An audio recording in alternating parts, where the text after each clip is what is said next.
ओम श्री साईराम प्रेम वाहिनी अध्याय 1। ओम श्री साईराम। सद्गुण साधकों के लिए प्रशस्त मार्ग का निर्माण करते हैं। भूतकाल के अन्य युगों की अपेक्षा कलयुग उन अनेक मार्गों को प्रस्तुत करता है जिनके द्वारा मनुष्य विवेक अर्जित करता है। यदि शिक्षा की आवश्यकता हुई तो अनेक विद्यालय और संस्थाएं हैं जो उसकी पूर्ति करते हैं। यदि धन जिसके पीछे आज व्यक्ति भाग रहा है की बात है तो उसके कमाने के भी अनेक ढंग हैं जिनके द्वारा सम्मान पूर्वक और परिश्रम से धन कमाया जा सकता है। फिर भी इसके बावजूद हमें मानवता की सुख शांति में कोई वृद्धि दृष्टिगोचर नहीं होती है। वास्तव में आज बीते युगों की अपेक्षा कहीं अधिक अशांति और दुख दैन्य है। तो फिर क्या कारण है? कारण तो मनुष्य के व्यवहार और आचरण में ही निहित है। आज का मानव जीवन ही स्वयं इसके लिए दोषी है। सृष्टि के विकास क्रम में निसंदेह मानव सर्वोत्तम कृति है। इसे सार्थक सिद्ध करने के लिए आध्यात्मिक प्रयास आवश्यक है। प्रयास भी ऐसा कि जो शुद्ध और पवित्र हो।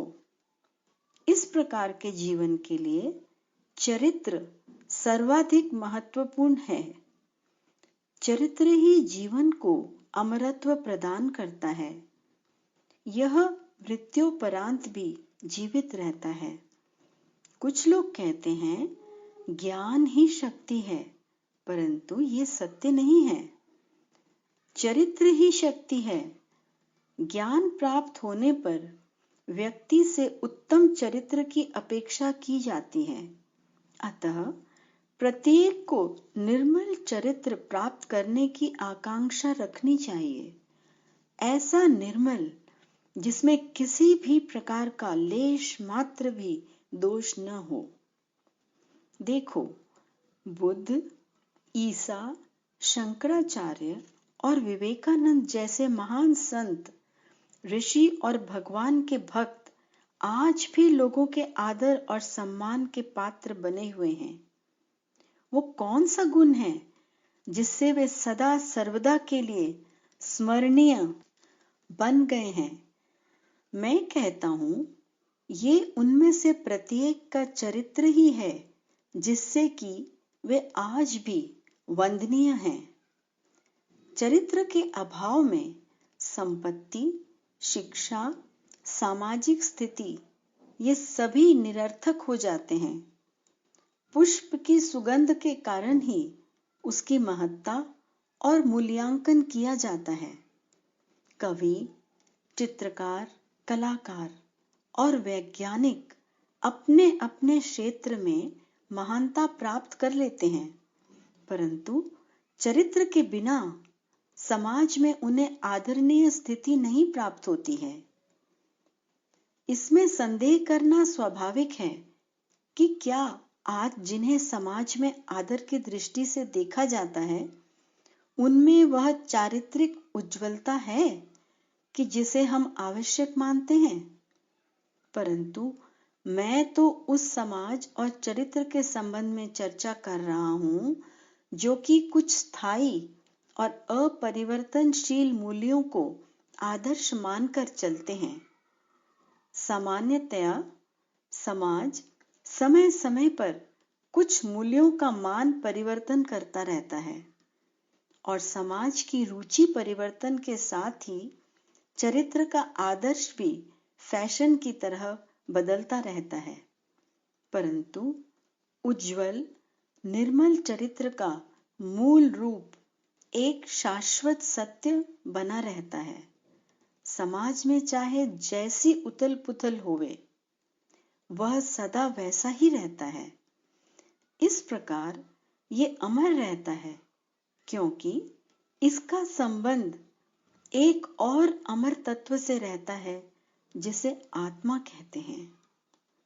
प्रेम, धैर्य, सहिष्णुता, लगन, उदारता से ही निर्मल उज्जवल चरित्र का विकास होता है। ये सर्वोच्च महान गुण हैं, इनका आदर सदा होना ही चाहिए। हमारे सैकड़ों छोटे मोटे दैनिक आचरण स्थायित्व पाकर हमारे स्वभाव का अंग बन जाते हैं। इन स्वभावों से हमारी बुद्धि को आकार मिलता है। वे हमारे दृष्टिकोण और जीवन को प्रभावित करते हैं। हम अपनी कल्पनाओं की जो उधेड़-बुन करते हैं, उसे अपना आदर्श बना लेते हैं, उसे अपनी महत्वाकांक्षा का एक अंग मान लेते हैं। इससे हमारे मस्तिष्क पर एक अमिट प्रभाव पड़ता है। हमारा ज्ञान भी इनके कारण विकृत हो जाता है। अपने चारों ओर का संसार भी हमें तदनुकूल लगने लगता है। अतः इसी चित्र में हमारी आसक्ति बढ़ जाती है। मनुष्य का वर्तमान उसके भूतकाल का परिणाम है और यह उन आदतों के कारण है जिन्हें हमने अपने दीर्घकालीन जीवन में धीरे धीरे विकसित कर लिया है। चरित्र जो कुछ बन गया है, उसका स्वरूप और स्वभाव चाहे जैसा हो, इसे कल्पना और सतत चिंतन द्वारा निश्चय ही परिवर्तित किया जा सकता है। किसी भी मनुष्य की दुष्टता सुधार की सीमा के परे नहीं होती। क्या अंगुलीमाल जैसा पिशाच और लुटेरा बुद्ध के द्वारा दयालु व्यक्ति में नहीं बदल दिया गया था? क्या रत्नाकर जैसा दस्यु वाल्मीकि ऋषि नहीं बन गया? इच्छित प्रयास के द्वारा आदतों को बदला जा सकता है और चरित्र को निखारा जा सकता है। अपनी कुप्रवृत्तियों का शमन करने, उन्हें पूर्ण रूपेण बदल डालने की क्षमता सदा मनुष्य में रहती है, उसकी पहुंच की सीमा के अंतर्गत होती है। निस्वार्थ सेवा, त्याग, भक्ति, प्रार्थना और विवेचन के द्वारा उन पुरानी आदतों का जो मनुष्य को पार्थिवता से जकड़े रहती है, परित्याग करके ऐसी नवीन आदतों का निर्माण किया जा सकता है जो हमें दिव्य पथ पर ले जाने में समर्थ होती हैं। सभी आध्यात्मिक साहित्य, काव्य, महाकाव्य, ग्रंथों और पत्रिकाओं का एकमात्र लक्ष्य यही होता है कि चरित्र के इस आंतरिक स्वभाव का विवेचन करें, उसकी विविधताओं और प्रक्रियाओं का विश्लेषण करें और ऐसे उपायों को सुझावें जिससे इसे सुधार कर मानव में नित्य, शुद्ध, बुद्ध, आनंदमय से संयुक्त होने का उत्साह जागृत करें।